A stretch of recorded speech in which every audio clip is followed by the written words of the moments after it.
Hi, everyone. I'm Steph. It's an honor to be here. Thank you so much for having me. I actually used to go to YS for a bit in middle school, so it's great to be back. Now, before I get started, I wanted to do a quick survey of the room, just to see where everyone's head is at. Okay, by a show of hands, how many of you listen to Burmese music? Can be any genre, just music in the Burmese language. Okay, I see a few hands. Not too many, that's okay.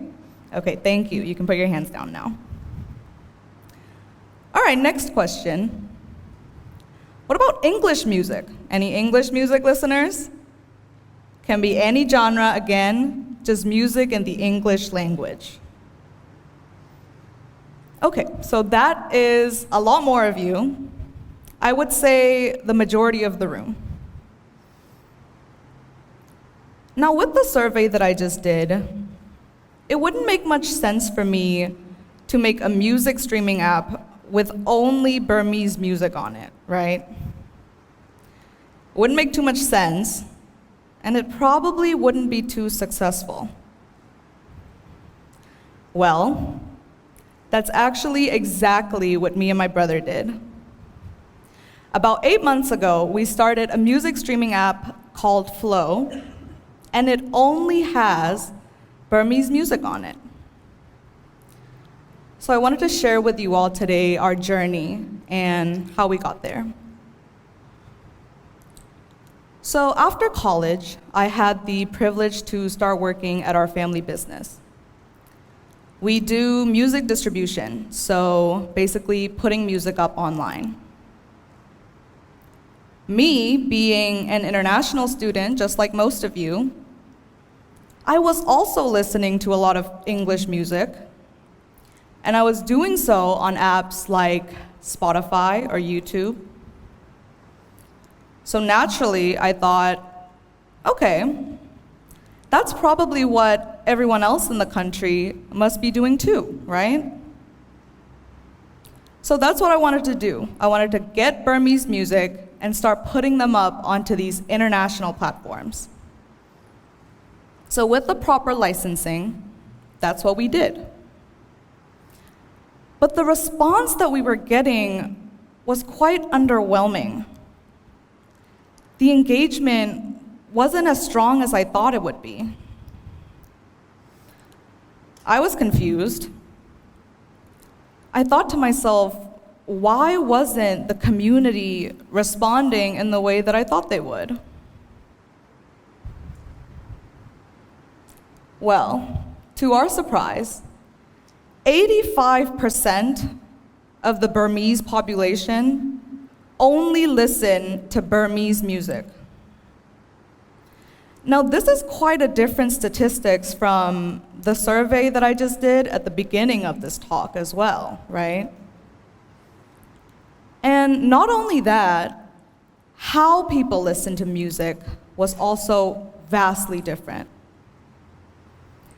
How Burmese people listen to music is by downloading the files onto their phones, illegally, I might add, which is unfortunate for the artists behind the music because they don't get their fair share of royalties. So this is a problem, right? So you might be wondering, why don't they use Spotify or YouTube? Well, the quick answer is that they can't afford it. Spotify is too expensive, and in recent years, you aren't even able to have access to it without a VPN. Okay, what about YouTube? Well, with YouTube, it's kind of annoying when your music stops when the app closes, right? Oh, but wait a second, YouTube Music doesn't do that. Sadly, YouTube Music doesn't exist here. So to simply put it, music can be considered a luxury here in this country. What I really wanted to emphasize on today is the importance of knowing your community. And I mean really knowing it. I think I was being quite presumptuous in assuming that everyone else in the country must be behaving in the same exact ways that I was. Only after 7 years in the industry, only after so many trials and errors, did I really learn about the reality of the situation. I felt that now I could solve for why. We launched Flow, a music streaming app with only Burmese music on it. And all the music on it is absolutely free. So you might be wondering, okay, how do you make money for the artist then? Well, we do have ads. And we also offer a premium model where you can get karaoke or go ads free. This is something that people have been able to really get behind because it's only 20 times less than what Spotify charges. Music shouldn't be this unattainable luxury that our community can't have without financial strain, right? It's important that we realize that our immediate community might not necessarily reflect the broader population. Now, discovering these statistics took me a lot of time and research. I think that as international students, we are so privileged and we get to learn so much about the world.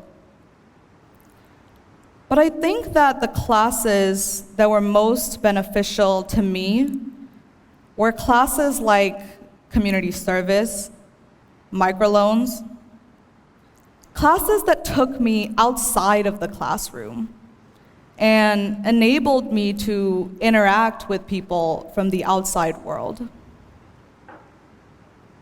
So after high school, I'm sure that some of you might be doing further studies or start working. Either way, I think you'll be faced with so many different types of people and so many diverse communities. I think it'll be so necessary for you to really dig deep and get to know the communities that you're in. And I think that'll be crucial for meaningful work.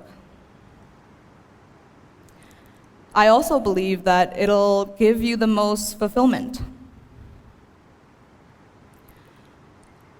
I hope that I can inspire you today to really ask yourselves, what does my community truly need? And once you find out, don't be afraid to run with it. Thank you so much for your time. I appreciate it.